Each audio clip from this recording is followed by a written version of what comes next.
need to figure out, like, I can upload it all at once. The only problem is, like, um with their uploads right now, I don't think they have the ability to upload it as long as they want. So they only have like 15-minute segments. Right. So it's kind of, I have to upload them like individually and name them all. So it's gonna be really hard. Mm-hmm. Let me go ahead and invite the players here. Invite the game. Invite the game. Ed Lee here. Invite the game.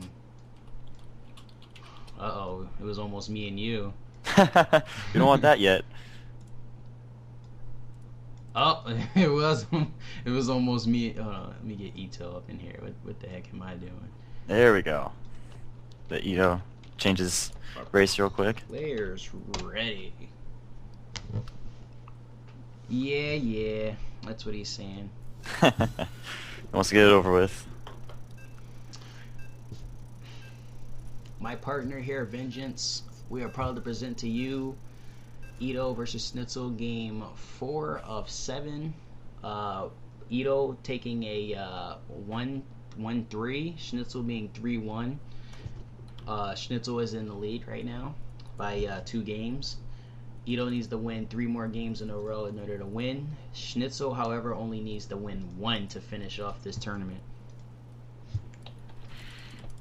We got Eito up top again, and Schnitzel down bottom as a blue Terran. So what do you think is going to happen this game exactly? Last game we saw the 3-gate. What do you think is going to happen now? Well, what I think is going to happen, I believe Schnitzel is going to do something that we haven't seen so far in the tournament. He may opt to do something standard, but what he's going to do is some type of one basey play and expand off of it while doing some damage. I've seen him do the Banshee play earlier. We both saw that if you were watching the stream before you started casting. He did a nice gameplay there. He just took over. It was really well played. Mm-hmm. Then he expanded twice at the same time and just got so far ahead economy-wise that Eito just couldn't deal with it. I think one thing that Eito on that game could have done was just, after that initial push and everything, if he would just sat back, just keep sending those Phoenixes maybe to just hit that mineral line, but sat back, got that expansion up, he might have had a better chance. Yeah, that was a good idea. Being on one base, yeah, that really set him back because he was already almost mined out by that time. Yeah. He needed that expo, and he just couldn't hold it. It was no way.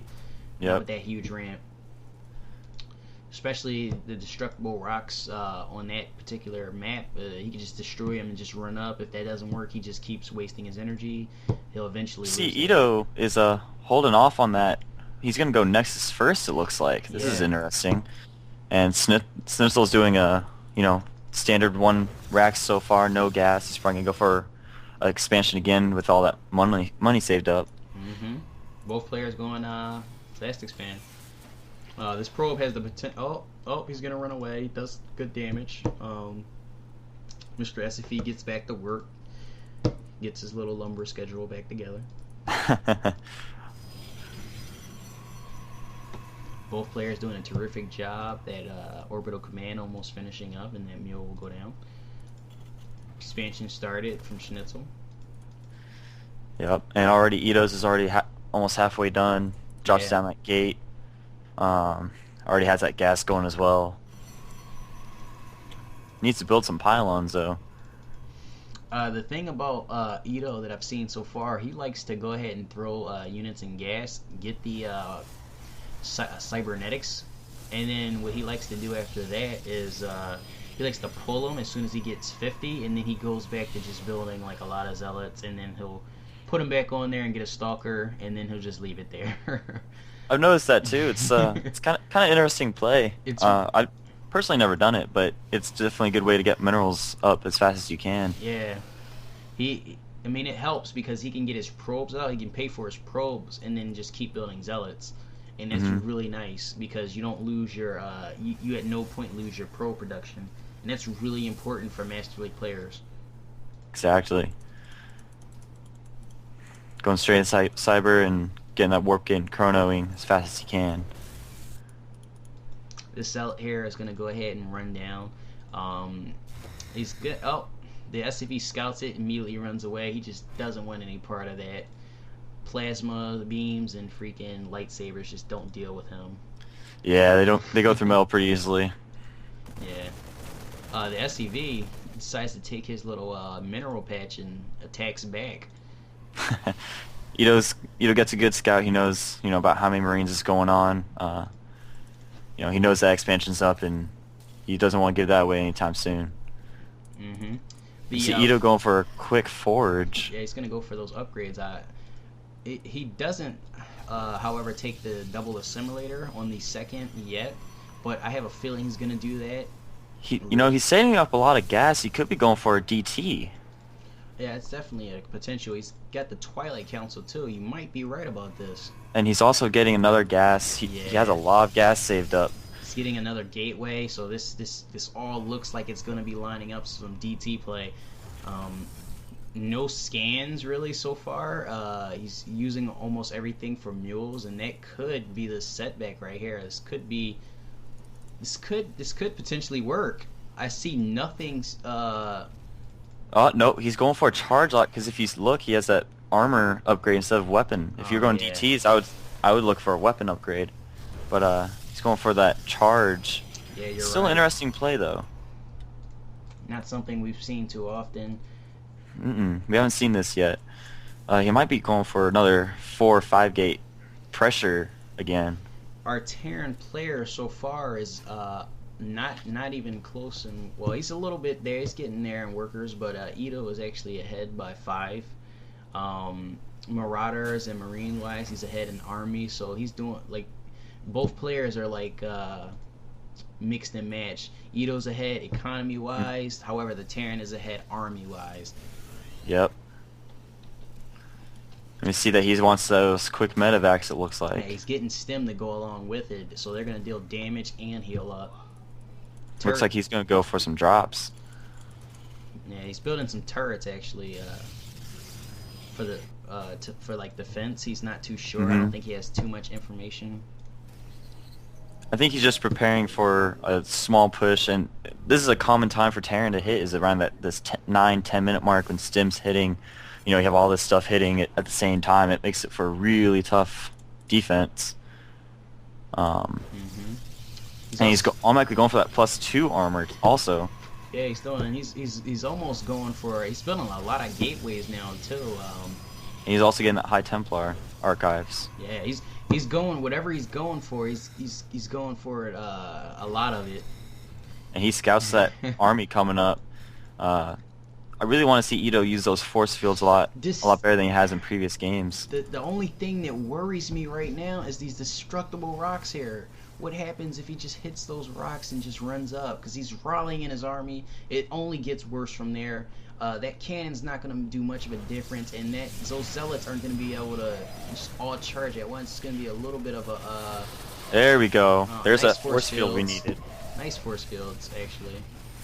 Another cannon. He needs to needs warping those stalkers. Yeah. Those marauders. Oh, he's going to drop.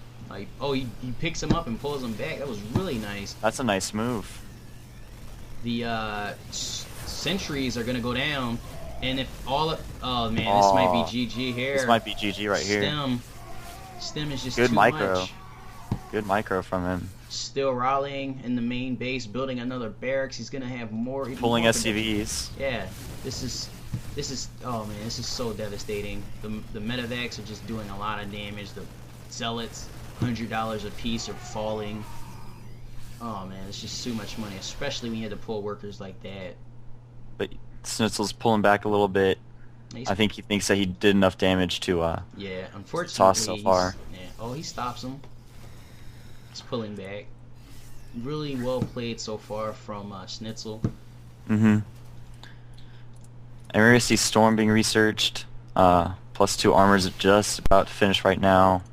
About to get Blink as well. This will be interesting for sure. Yeah, dude. I love how I just love this game so far, man. This is a really good game so far. Yeah, definitely. Schnitzel really going heavy on those medevacs. I think Eito might have been just playing around or something, or not really taking it seriously, and now he's like, yeah, I'm gonna show you what I got. Yep. He's starting to hit that last last nerve. Yeah. Uh, Possibly opting for a drop, and yes, he's setting that in motion. Two Marines go ahead and take out that probe that should be throwing down the third right now. Mm-hmm. Storm almost finished, while those Templar do have energy, and this army from Schnitzel is going to be really hard to actually deal a lot of damage with now. Right. It's very low army size compared to Eito right now. Yeah. And he's already got Storm ready, and this could be really bad for Schnitzel at this rate. Yeah. Already getting his third up. The charge lets plus Storm, it's really hard. It's real Oh, hard. but there's a drop in the main. Yeah. Way back here. Drop here, dealing a lot of damage. Oh, he's taking out the Templar archives. If he hits those, oh, and it's gone. Storm's already researched. He's hitting the Zealots. He gets some free Zealots on the way out. If he chooses to hit that Cybernetics there, that could be even more devastating. Cancel. Oh, he might. He needs to go in. He might. He goes for the Cybernetics. He's waiting for that counter attack that's not coming. The Cybernetics does go down. Cyber goes down also. There is not much left from Eito. This may be the final game. Man. Continuing the rally unit Schnitzel is. The army supply, as you can see here, that I've kept up for you guys, is just getting bigger and bigger of a difference. The level 1 upgrades is finishing. The question is if Eito can get those storms off in time and get them in good placement. If he can do that, he might have a better chance. He has charge to surround. He has that kind of thing. He doesn't have enough charge lots though yet. Yeah, the interesting thing so far is that Eito has decided to opt to go for level 3 armor almost immediately, while he's just now starting level 1 attack. The Zealots It's very interesting. last longer, but they don't have the damage to deal with the Medivacs healing. The storms might be what he's opting for, but seeing as though he doesn't have the he built another Templar archives, but I mean he just doesn't have the money to just keep spending on the Templar. I mean, see robotics facility coming down for those Colossi. Building another Templar right here actually. He might want to push out and do some damage. I see some potential with his army here with those storms. No stalkers though. It's just so difficult to actually tell which army is gonna win. Zeal's pulling off, making those SCVs pull off for a little bit. Yeah, fourth going down for Schnitzel. He's coming back down here to clean up Zealot, the rogue Zealot. He's got a ghost in his army for EMPs. Some more Zealots coming from the bottom left, dealing with the expansion. This may go down here. It's gonna go down. Yeah, it's going. It doesn't even get a chance to lift. Really good move by Eito right there, trying to keep Schnitzel's base down as much as he could. Yeah. Really nice. And now he's supply blocked. The final battle here is going to come down. It's just going to be crazy. Schnitzel right now has Cloak, so he can send out those Ghost and EMP. I don't think Eito has an OBS. Like if he